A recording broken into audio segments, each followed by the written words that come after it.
ಎಲ್ಲ ನನ್ನ SSLC ವಿದ್ಯಾರ್ಥಿಗಳಿಗೆ ಸ್ವಾಗತ. ನೀವು ನೋಡ್ತಾ ಇದ್ದೀರಾ JLB ಕ್ಲಾಸಸ್. ನಾನು ವೀಣಾ ಕಿರಣ್. ಮಕ್ಕಳೇ, ಈಗ ಆಲ್ರೆಡಿ ನೀವು SSLC ಎಕ್ಸಾಮ್ ಅನ್ನ ಯಶಸ್ವಿಯಾಗಿ ಬರೆದು ಬಂದು ನಿಟ್ಟುಸಿರು ಬಿಟ್ಟು ಮನೆಯಲ್ಲಿ ರೆಸ್ಟ್ ಮಾಡ್ತಾ ಇದ್ದೀರಿ. ಜೊತೆಗೆ ಆತಂಕ, ಎಷ್ಟು ಬರಬಹುದು ರಿಸಲ್ಟು, ಈ ವ್ಯಾಲ್ಯೂಯೇಷನ್ ಯಾವಾಗ ಶುರುವಾಗುತ್ತೆ, ಯಾವಾಗ ರಿಸಲ್ಟ್ ಕೊಡ್ತಾರೆ, ಈ ಹಿಂದಿ ಏನು ಮಾಡ್ತಾರೆ, ಹಿಂದಿ ಗ್ರೇಡ್ ಕೊಡ್ತಾರಾ, ಕನ್ಸಿಡರ್ ಮಾಡಲ್ವಾ, ಮತ್ತೆ ಎಷ್ಟು ಮಾರ್ಕ್ಸ್ ಬಂದರೆ ಪಾಸ್ ಆಗ್ತೀವಿ, ಮತ್ತು ವ್ಯಾಲ್ಯೂಯೇಷನ್ನು ಸ್ಟ್ರಿಕ್ಟ್ ಆಗಿರುತ್ತಾ ಲಿಬ್ರಲ್ ಆಗಿರುತ್ತಾ ಈ ಸಾರಿ, ಈ ಎಲ್ಲ ಪ್ರಶ್ನೆಗಳಿಗೆ ನಾನು ನಿಮಗೆ ಉತ್ತರ ಕೊಡ್ತೀನಿ. ವಿಡಿಯೋವನ್ನು ಕೊನೆವರೆಗೂ ನೋಡಿ, ಮಿಸ್ ಮಾಡಬೇಡಿ. ಮತ್ತು ನಿಮ್ಮ ಈ ವಿಡಿಯೋವನ್ನು ನಿಮ್ಮ ಫ್ರೆಂಡ್ಸ್ಗೂ ಕೂಡ ಶೇರ್ ಮಾಡಿ. ಆ್ಯಂಡ್ ನೀವೇನಾದರೂ ಹೊಸಬರಾಗಿದ್ದರೆ ನನ್ನ ಚಾನಲ್ಗೆ ಸಬ್ಸ್ಕ್ರೈಬ್ ಮಾಡ್ಕೊಳ್ಳಿ. ಈ ಚಾನಲಲ್ಲಿ SSLCಗೆ PUCಗೆ ಸಂಬಂಧಪಟ್ಟಂತಹ ಎಲ್ಲ ಅಪ್ಡೇಟ್ಸ್ಗಳು ಸಿಗ್ತವೆ. ಬನ್ನಿ ನೋಡೋಣ. ವ್ಯಾಲ್ಯೂಯೇಷನ್ ಯಾವಾಗ? ವ್ಯಾಲ್ಯೂಯೇಷನ್ ವೆರಿ ಶಾರ್ಟ್ಲಿ ಅಂದರೆ ಏಪ್ರಿಲ್ 8ನೇ ತಾರೀಕಿಂದ ವ್ಯಾಲ್ಯೂಯೇಷನ್ ಶುರುವಾಗ್ತಾ ಇದೆ. ಏಪ್ರಿಲ್ 8ರಿಂದ ಏಪ್ರಿಲ್ 20 ವ್ಯಾಲ್ಯೂಯೇಷನ್ ಮುಗಿತಾ ಇದೆ. ನಮಗೆಲ್ಲ ಆಲ್ರೆಡಿ ಆರ್ಡರ್ ಬಂದಿದೆ. ನಾವೆಲ್ಲ ಆರ್ಡರ್ ರಿಸೀವ್ ಮಾಡ್ಕೊಂಡಿದ್ದೀವಿ. ಆಲ್ರೆಡಿ ಬೋರ್ಡಿಂದ ಆರ್ಡರ್ ಎಲ್ಲ ಕೊಟ್ಟಿಯಾಗಿದೆ. ಇನ್ನು ಏಪ್ರಿಲ್ 8ನೇ ತಾರೀಕು ಹೋಗಬೇಕು. ಹಿಂದಿ ಟೀಚರ್ಸ್ ಮಾತ್ರ ಏಪ್ರಿಲ್ 9ನೇ ತಾರೀಕು ಬರ್ತಾರೆ. ಯಾಕೆಂದರೆ ಅವ್ರಿಗೆ 8-9ನೇ ತರಗತಿಗೆ 8ನೇ ತಾರೀಕು ಹಿಂದಿ ಎಕ್ಸಾಮ್ ಇದೆ. ಅದನ್ನು ಮುಗಿಸ್ಕೊಂಡು ಆ ನಂತರ 9ನೇ ತಾರೀಕು ಅವರು ವ್ಯಾಲ್ಯೂಯೇಷನ್ ಸೆಂಟರ್ಗೆ ಬರ್ತಾರೆ. ಇನ್ನು ಉಳಿದಂತಹ ಎಲ್ಲ ವಿಷಯ ಶಿಕ್ಷಕರು 8ನೇ ತಾರೀಕು ವ್ಯಾಲ್ಯೂಯೇಷನ್ಗೆ ಹೋಗ್ತಾ ಇದ್ದೀವಿ. 20ನೇ ತಾರೀಕು ತನಕ ನಡೆಯುತ್ತೆ. ಒಟ್ಟಾರೆ ಇಡೀ 35 ಜಿಲ್ಲೆಗಳಲ್ಲಿ at A time valuation starts, ಒಂದೇ ಸಲ ಶುರುವಾಗುತ್ತೆ. ಹಾಗಾದರೆ ಈ ಡಿಸ್ಟ್ರಿಕ್ಟಲ್ಲಿ ನಮ್ಮ ಡಿಸ್ಟ್ರಿಕ್ಟ್ ಪೇಪರ್ಸ್ನ ನಾವೇ ಮಾಡ್ತೀವ, ನಮ್ಮ ಟೀಚರ್ಸೇ ಮಾಡ್ತಾರಾ ಅನ್ನೋದೊಂದು ಕುತೂಹಲ ಇರುತ್ತೆ ಮಕ್ಕಳಿಗೆ. ಖಂಡಿತ ಇಲ್ಲ. ಆಯಾ ಡಿಸ್ಟ್ರಿಕ್ಟ್ನ ಪೇಪರ್ಸನ್ನು ಅದೇ ಡಿಸ್ಟ್ರಿಕ್ಟ್ನ ಟೀಚರ್ಸು ಮಾಡಲ್ಲ, ಬೇರೆ ಅಂತರ್ ಜಿಲ್ಲೆಗಳಿಗೆ ಕಳಿಸ್ತಾರೆ ಪೇಪರ್ಸ್ನ. ಉದಾಹರಣೆಗೆ ತುಮಕೂರು ಪೇಪರ್ಸು ನಾರ್ತ್ ಕರ್ನಾಟಕ ಕಡೆ ಹೋಗುತ್ತೆ, Bengaluru papers south Karnataka papers north Karnataka ಕಡೆ ಹೋಗುತ್ತೆ. ತುಮಕೂರು, ಬೆಂಗಳೂರು, ಮೈಸೂರು, ಚಾಮರಾಜನಗರ ಈ ಎಲ್ಲ ಪೇಪರ್ಸ್ಗಳು ಬಿಜಾಪುರ್, ಗುಲ್ಬರ್ಗ, ಬೀದರ್, ಹುಬ್ಬಳ್ಳಿ, ಬಾಗಲಕೋಟ್ ಈ ರೀತಿ ಹೋಗುತ್ತೆ. ಆ ನಾರ್ತ್ ಕರ್ನಾಟಕದ ಸೌತ್ ಕರ್ನಾಟಕ ಕಡೆ ಎಕ್ಸ್ಚೇಂಜ್ ಆಗುತ್ತೆ. ಮತ್ತೆ ಎಲ್ಲ ಪೇಪರ್ಸು ಒಂದೇ ಡಿಸ್ಟ್ರಿಕ್ಗೂ ಕೂಡ ಹೋಗಲ್ಲ. ಈಗ ಬೆಂಗಳೂರಿನ 6 ಪೇಪರ್ಸು ಎಲ್ಲೋ ಹುಬ್ಳಿಗೆ ಹೋಯ್ತು ಅಂದರೆ 6 ಪೇಪರ್ಸ್ ಹುಬ್ಳಿಗೆ ಹೋಗೋದಿಲ್ಲ. ಲ್ಯಾಂಗ್ವೇಜ್ಗಳು ಒಂದು ಡಿಸ್ಟ್ರಿಕ್ಗೆ ಹೋಗುತ್ತೆ, ಕೋರ್ ಸಬ್ಜೆಕ್ಟ್ಸು ಒಂದು ಡಿಸ್ಟ್ರಿಕ್ಗೆ ಹೋಗುತ್ತೆ. ಈ ರೀತಿ ಇವ್ಯಾಲ್ಯೂಯೇಷನ್ ನಡೆಯುತ್ತೆ. ಅಲ್ಲಿ ಯಾವ ಜಿಲ್ಲೆ ಅನ್ನೋದು ಕೂಡ ಗೊತ್ತಾಗಲ್ಲ ನಮಗೆ, ಯಾವ ಜಿಲ್ಲೆ ಪೇಪರ್ ಅನ್ನೋದು ಕೂಡ ಗೊತ್ತಾಗೋದಿಲ್ಲ. ನಮ್ಗೆ ಏನಿದ್ರು ಕೀ ಆನ್ಸರ್ ಇರುತ್ತೆ. ಆ ಕೀ ಆನ್ಸರ್ ಪ್ರಕಾರ ವ್ಯಾಲ್ಯೂಯೇಷನ್ ಮಾಡೋದಷ್ಟೇ ಇರುತ್ತೆ. ಕೀ ಆನ್ಸರ್ ಅನ್ನ ಕೊಟ್ಟಿರ್ತಾರೆ. ಇನ್ನೊಂದು ಹೇಳೋದು ಮತ್ತೆ, ಈಗ ಆಲ್ರೆಡಿ ಬೋರ್ಡ್ನವರು ಕೀ ಆನ್ಸರ್ ಅನ್ನ ಅಪ್ಡೇಟ್ ಮಾಡಿದ್ದಾರೆ. ವೆಬ್ಸೈಟ್ ನಲ್ಲಿ ಸಿಗುತ್ತೆ ನಿಮಗೆ.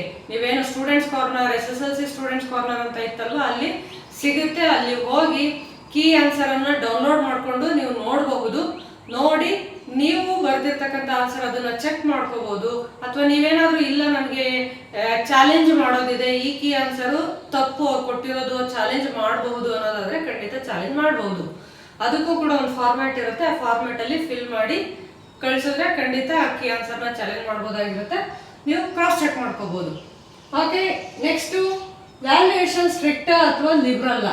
ವ್ಯಾಲ್ಯೂಯೇಷನ್ ಖಂಡಿತ ಸ್ಟ್ರಿಕ್ಟ್ ಆಗೂ ಇರುತ್ತೆ, ಲಿಬ್ರಲ್ ಆಗೂ ಇರುತ್ತೆ. ಲಿಬ್ರಲ್ ಅಂದ್ರೆ ಯಾರಿಗೆ? ಏನು ಬಾರ್ಡರ್ ಅಲ್ಲಿ ಬಂದಿದ್ದಾನೆ, ತೀರಾ ಸ್ಪೆಲ್ಲಿಂಗ್ ಮಿಸ್ಟೇಕ್ಸ್ ಹಿಡಿಯುವಂಥದ್ದು, ಲ್ಯಾಂಗ್ವೇಜ್ ಚೆನ್ನಾಗಿ ದುಂಡು ಬರ್ದಿಲ್ಲ ಅಂತ ಹಿಡಿಯುವಂಥದ್ದು, ಅಥವಾ ಇದು ಸರಿಯಾಗಿ ಯಾವುದೋ ಒಂದು ಸ್ಟೆಪ್ ಮ್ಯಾಥ್ಸಲ್ಲಿ ಫಾಲೋ ಮಾಡಿಲ್ಲ, ಇಂಥದ್ದಕ್ಕೆಲ್ಲ ಮಾರ್ಕ್ಸ್ ಹಿಡಿಯೋದಿಲ್ಲ. ಹಾಗಂತ ಔಟ್ ಪೇಪರ್ಗೆ ಹಿಡಿಯಲ್ವಾ ಅಂದರೆ ಖಂಡಿತ ಹಿಡಿತಾರೆ. ಅಲ್ಲಿ ಹ್ಯಾಂಡ್ ರೈಟಿಂಗಿಗೆ ಏನು ಹಿಡಿಯೋದಿಲ್ಲ, ಬಟ್ ಸ್ಪೆಲ್ಲಿಂಗಿಗೆ ಹಿಡಿತಾರೆ. And every steps of maths ಅಲ್ಲೂ ಕೂಡ ಮಾರ್ಕ್ಸನ್ನು ಹಿಡಿತಾರೆ. ಆದರೆ ಈ ಪಾಸ್ ಆಗೋರಿಗೆ ಅಥವಾ ಆ್ಯಾವ್ರೇಜು 80ಕ್ಕೆ 35, 40 ಸ್ಕೋರ್ ಮಾಡೋರಿಗೆ ಸ್ವಲ್ಪ ಲಿಬ್ರಲ್ ಆಗಿರುತ್ತೆ. 60, 65, 70 ನಂತರ ದಾಟಿದವರು ಸ್ಟ್ರಿಕ್ಟ್ ಆಗಿರುತ್ತೆ. 75 ಮೇಲೆ ಸ್ಕೋರ್ ಮಾಡೋವಂಥವ್ರಿಗೆ ವೆರಿ ಸ್ಟ್ರಿಕ್ಟ್ ಆಗಿರುತ್ತೆ ಅಂತ ಹೇಳ್ಬಹುದು. ಗ್ರಾಮರ್ ಪಾರ್ಟಲ್ಲಿ ಖಂಡಿತ ಯಾವುದೇ ನೋ ಕಾಂಪ್ರಮೈಸ್. ಗ್ರಾಮರ್ ಪಾರ್ಟಲ್ಲಿ ಎಲ್ಲರಿಗೂ ಒಂದೇನೆ ಸ್ಟ್ರಿಕ್ಟ್ ಆಗಿ, ಔಟ್ ಸ್ಕೋರ್ ಮಾಡಲಿ ಅಥವಾ ಪಾಸ್ ಆಗಲಿ ಎಲ್ರಿಗೂ ಒಂದೇನೆ. ಬಟ್ ಲಾಂಗ್ ಆನ್ಸರ್ ಬರೆಯುವಾಗ ಅಲ್ಲೊಂದು ಸ್ವಲ್ಪ ಲಿಬ್ರಲ್ ಆಗುತ್ತೆ ಇವ್ಯಾಲ್ಯೂಯೇಷನ್. ಇನ್ನು ಎಷ್ಟು ಮಾರ್ಕ್ಸ್ ಬಂದರೆ ನೀವು ಪಾಸ್ ಆಗ್ತೀರಾ ಅಂತಂದರೆ ನಿಮ್ಗೆ ಆಲ್ರೆಡಿ ಗೊತ್ತಿದೆ, ಖಂಡಿತ 13 ಮಾರ್ಕ್ಸ್ ಬಂದರೆ ಪಾಸ್ ಆಗ್ತೀರಾ. ಆದರೆ ನಿಮ್ಮ ಟೀಚರ್ಸು ನಿಮಗೆ ನಿಮ್ಮ ಸ್ಕೂಲಲ್ಲಿ ಇಂಟರ್ನಲ್ ಮಾರ್ಕ್ಸು 20 ಕೊಟ್ಟಿದ್ರೆ ಅದು 33 ಆಗುತ್ತೆ. ಅವ್ರೇನಾದ್ರೂ 20 ಮಾರ್ಕ್ಸ್ ನಿಮಗೆ ಕೊಟ್ಟಿಲ್ಲ ಅಂತ ಅಂದರೆ 13 ಮಾರ್ಕ್ಸ್ ಸಾಕಾಗೋದಿಲ್ಲ. ಅವ್ರೇನಾದರೂ ನಿಮಗೆ 17 ಮಾರ್ಕ್ಸ್ ಕೊಟ್ಟಿದ್ರೆ ನೀವಿಲ್ಲಿ 16 ಮಾರ್ಕ್ಸನ್ನು ತೆಗಿಬೇಕು, ಆಗ 33 ಆಗುತ್ತೆ. ಓಕೆ, ಸೊ ಈ ರೀತಿಯಾಗಿ ಇಂಟರ್ನಲ್ಸ್ ಎಷ್ಟು ಬಂದಿದೆ ಅದ್ರ ಮೇಲೆ ನಿಮ್ಮ ಸ್ಕೋರ್ ಆಗುತ್ತೆ. ಬರೀ 13 ತೆಗೆದ ತಕ್ಷಣ ಇಂಟರ್ನಲ್ಸ್ ಎಷ್ಟು ಬಂದಿದ್ರು ನಮಗೆ ಪಾಸ್ ಮಾಡ್ತಾರೆ ಅನ್ನೋದು ಸುಳ್ಳು. ಇಷ್ಟು ಮಾರ್ಕ್ಸ್ ಬಂದಿರಲೇಬೇಕು. ಮತ್ತೆ ಈ ಸಾರಿ ನೋಡಬೇಕು, ಲಾಸ್ಟ್ ಟೈಮ್ ಮೊದಲೆಲ್ಲ ಏನು ಮಾಡೋರು, 1 ಅಥವಾ 2 ಸಬ್ಜೆಕ್ಟಲ್ಲಿ ಕಡಿಮೆ ಬಂದಿದ್ರೆ ಬೇರೆ ಸಬ್ಜೆಕ್ಟಲ್ಲಿ ಜಾಸ್ತಿ ಬಂದವಾಗ ಆ ಸಬ್ಜೆಕ್ಟಿಗೆ ಗ್ರೇಸ್ ಕೊಟ್ಟು ಆ ಜಾಸ್ತಿ ಮಾರ್ಕ್ಸ್ ಇದ್ದವಾಗ 2 ಸಬ್ಜೆಕ್ಟಿಗೆ ಆ ಥರ ಅವಕಾಶ ಇತ್ತು. ಈ ಸಾರಿ ಏನು ಮಾಡ್ತಾರೆ ಅಂತ ರಿಸಲ್ಟ್ ಬಂದಾಗಲೇ ನೋಡಬೇಕಾಗತ್ತೆ. ಇನ್ನು ಹಿಂದಿ ಸಬ್ಜೆಕ್ಟು, ಹಿಂದಿ ಏನು ಮಾಡ್ತಾರೆ ಈ ಸರಿ? ಹಿಂದಿ ಖಂಡಿತ ವ್ಯಾಲ್ಯೂಯೇಷನ್ ಮಾಡ್ತಾರೆ. ಆದರೆ ಇದುವರೆಗೂ ನಮ್ಗೆ ಗೊತ್ತಿರುವಂತಹ ಪ್ರಕಾರ ಇದುವರೆಗೂ ಅದು ಗ್ರೇಡ್ಗೆ ಮಾತ್ರ ಕನ್ಸಿಡರ್ ಮಾಡ್ತಾರೆ. ಅಂದರೆ 625 ಬದಲು ಕೇವಲ 525ಕ್ಕೆ ನಿಮ್ಮ ಅಂಕಗಳು ಕನ್ಸಿಡರ್ ಆಗುತ್ತೆ. ಇನ್ನು ಅದು ಸರ್ಕಾರದ ಲೆವೆಲಲ್ಲಿ ಮಾತುಕತೆ ಆಗ್ತಾ ಇದೆ. ರಾಜ್ಯಪಾಲರು ಸರ್ಕಾರದ ಮುಖ್ಯ ಕಾರ್ಯದರ್ಶಿಗೆ ಪತ್ರ ಬರೆದು ಪರಿಶೀಲಿಸಿ ಮತ್ತೊಮ್ಮೆ ಅಂತ ಪತ್ರ ಬರೆದಿದ್ದಾರೆ. ಅದು ನೋಡಬೇಕು ಏನಾಗುತ್ತೆ ಅಂತ. ಬಟ್ 90% 525ಕ್ಕೇನೆ ಹಿಂದಿ ಗ್ರೇಡ್ಗೆನೆ. ಓಕೆ, ನಿಮಗೆ ನಿಮ್ಮ ಡೌಟ್ಸ್ಗಳು ಕ್ಲಿಯರ್ ಆಗಿದೆ ಅನ್ಕೋತೀನಿ. ಇನ್ನು ನೆಕ್ಸ್ಟ್ ಅಪ್ಡೇಟ್ಸ್ ಜೊತೆ ನೆಕ್ಸ್ಟ್ ವಿಡಿಯೋದಲ್ಲಿ ಬರ್ತೀನಿ. ಅಲ್ಲಿ ತನಕ ಸ್ಟೇ ಟ್ಯೂನ್ಡ್. ನನ್ನ ಚಾನಲ್ಗೆ ಹೊಸಬ್ರಾಗಿದ್ರೆ ಸಬ್ಸ್ಕ್ರೈಬ್ ಮಾಡ್ಕೊಳ್ಳಿ, ಶೇರ್ ಮಾಡಿ.